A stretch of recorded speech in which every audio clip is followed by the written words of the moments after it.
Replicants are like any other machine. They're either a benefit or a hazard. If they're a benefit, it's not my problem.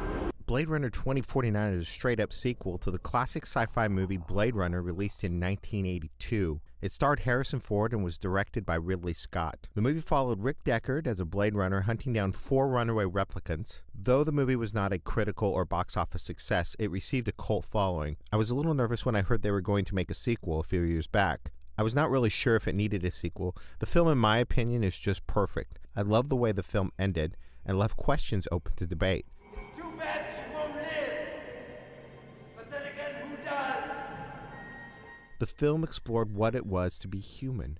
Memories was really a key point to what would make these replicants actually more than human, and they were only given a 4-year lifespan because they felt like that the replicants would become too emotional or wouldn't be able to handle the emotions. In the end, you begin to question about who was more human, the replicants or the actual humans.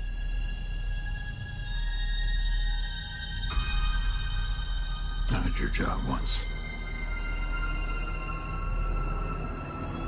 I was good at it.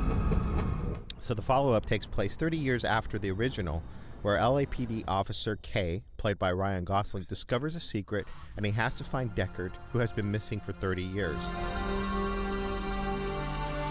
I have a few theories about why he needs to find Deckard. I think a lot of it has to do with his experience with Rachel.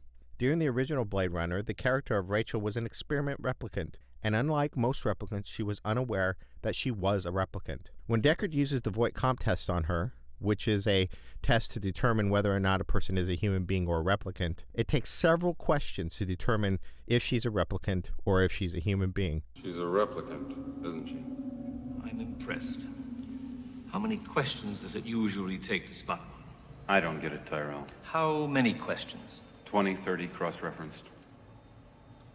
It took more than 100 for Rachel, didn't it? She doesn't know. I hope they stay in touch with many of the themes the original Blade Runner had. Now, Blade Runner is one of my favorite science fiction films of all time, and after seeing the announcement trailer, I'm excited to see what they do. If you have any comments, comment below. Thanks for watching.